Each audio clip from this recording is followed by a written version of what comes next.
Hello everyone and welcome back to Q Programming. My name is Sammarth and today's video we will be getting started with text files, how to write to a file. In the next video we will be covering how to read from a file. So in this video we will be covering two important methods, the dot write and dot write lines methods. So right here you can see we have some notes available which I'll be going through, and I'll also show you some live demonstrations of how we can use code like this.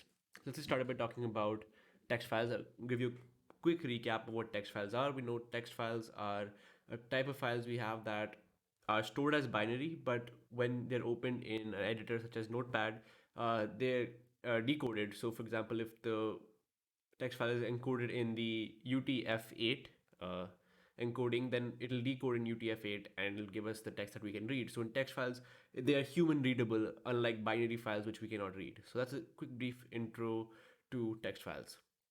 Let's get started with writing to a file. So when we're looking at files in Python, we want to be able to read and write files. That means we want to be able to see all the content in the files and also add content to the files, either add it or you can also just modify that content. So let's get started by talking about write.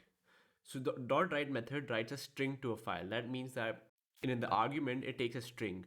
So right here, you can see an example with open file.text. We use the with clause as we learned in the previous video, and then we get a string. The string is hello world backslash n, how are you. Now we know what backslash n is, right? It's the escape character for new line. So you can see right here I mentioned to go to a new line we need to add the backslash n at the end of each line in a string. So this will print out, not print out, it'll write this string to the file, and what's going to happen is this is going to be the first line, and this backslash n character will be telling us to go to the next line, and then it'll put how are you in the second line, and then when we call file.write the string as the argument, it'll take that it'll take the string we have, and the important thing to know is it'll first write it to a buffer. It won't write it to the actual file.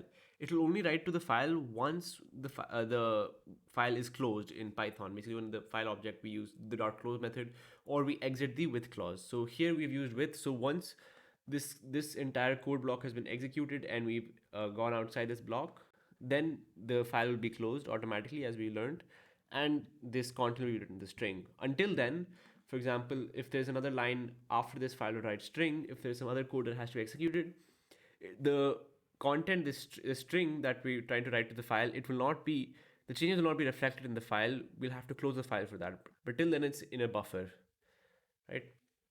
Okay. And now one more thing you should know is that if you want to force force Python to write the contents in the buffer to the file, you can use the dot flush method. So you'll just say file dot flush, and then it'll write the content that's in the buffer to the file without you having to close it. That's like a forced method you can use. All right. So as you can see, the output we get when we run this code is hello world, how are you? Right. And you can see I mentioned this point here about the buffer. All right. Now, one thing to know is that the method returns the number of bytes into the file. So for example, one byte here would be one character. So let's say this, I don't know the exact number right now, but let's say this is 20 characters. So when we call this function file.write string, it'll return the value 20 because it's written 20 characters the file.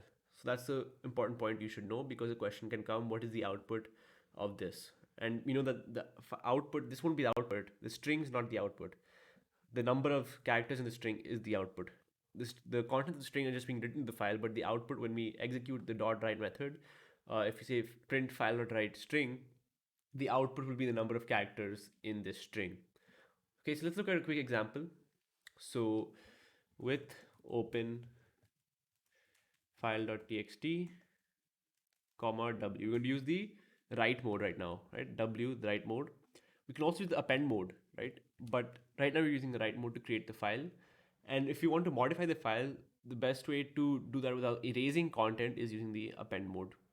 So with open as file, let's say file dot write q programming. So this is what I'm going to do, right? So let me run this code. All right, now you notice that we didn't get any output because we know that this method returns number of bytes. We have to use the print functions, print file dot write q programming. And now you can see we get the number of bytes which is the number of characters basically. One character is one byte. So 13 is the length of this string, and we can verify that actually. So print len of Q programming.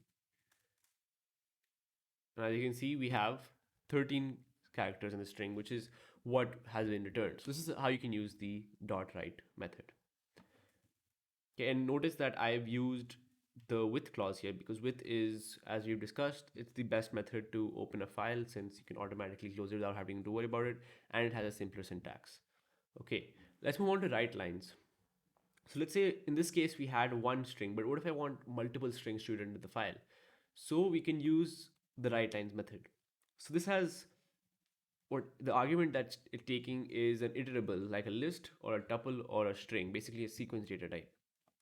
So let's create the same file again with this method, and you can see in the last example we use a string. In this example we're using a list called lines. So here we've separated each line as an element of the list, but notice that we've used the backslash again and again because again it'll write multiple strings to the file, but it won't automatically put this backslash n, so we have to include that in the string. So if there were a third line after this, which I'll use in an example, we'll have to put a backslash n after the how are you for the third element in the list to be written to the third line. Okay, then we just use call this function and then we're done. Then you'll get this output the same as the last time, but yeah. Now write lines does not return anything, right?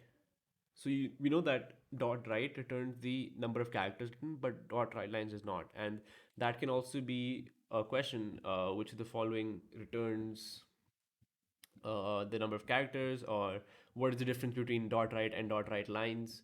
So that mainly two differences. Dot write lines takes sequence data type as the argument to write, and it writes each element of the sequence data type, and dot write takes a string only. And then the second is that dot write returns the number of characters written, whereas dot write lines is not. So those are the basic differences. Okay, so let's look at an example now. I'm going to create a new file with open file2.txt in the write mode, has file. Let me make three lines, right? So lines are, first line is, this is the first line. Okay, this is the second line, this is the third line. And then I'll file dot write lines. Now I have to add the backslash n's here, right? So I'll add to the first line. So now this will be my first line in the file, and then this will be my second line. Now I'll add another backslash n here so that this can be written to the third line. And now let's run this code. Oh, here we go. So the code's been run, and let's see what happens if we try to print. So when we want to see what the function has returned, we can use print, and you can see it returns nothing. That's why it's because we know that the default return value is none. Okay, so this is how we can use the write lines method. So just to recap what we did in this video, we revised what text files are, then we looked at the write and write lines method and how the write method takes a string and writes that string to the file, whereas the write lines method takes a sequence such as a list or a tuple or a string. You can take a string here as well, but in that case, if we input a string, then it'll take each character of the strings as an individual element, right? So that's what we know, a string is a sequence of characters. So but in the list and tuple, it'll take each element as one of the things to write the file, and we have to also use the backslash n after each element in a list or a tuple so that it can move the next element to the next line when we write in the file. Otherwise, they'll all appear in the same line.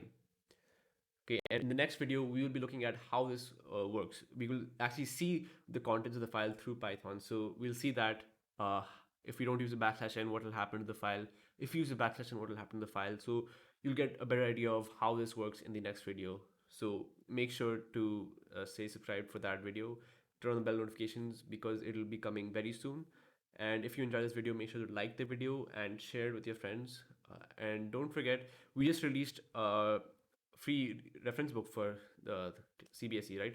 So that book has all these notes as well. It has a lot of examples, it has a lot of questions, and a lot of interactive material as well for you to learn. If you do not find this video sufficient, you can learn that as well, and you can revisit the video after that to get a better understanding of what was in this video. And make sure to leave your feedback in the comments, and any questions you have, you can also comment. And one more thing, we have a Discord server, so make sure to join that Discord server, and you can ask us questions on the Discord server as well. We're pretty active on that server as well. You can ask your questions there, interact with your other classmates and peers over there, and we hope to build a great community over there as well. So thank you for watching, and we will see you in the next video.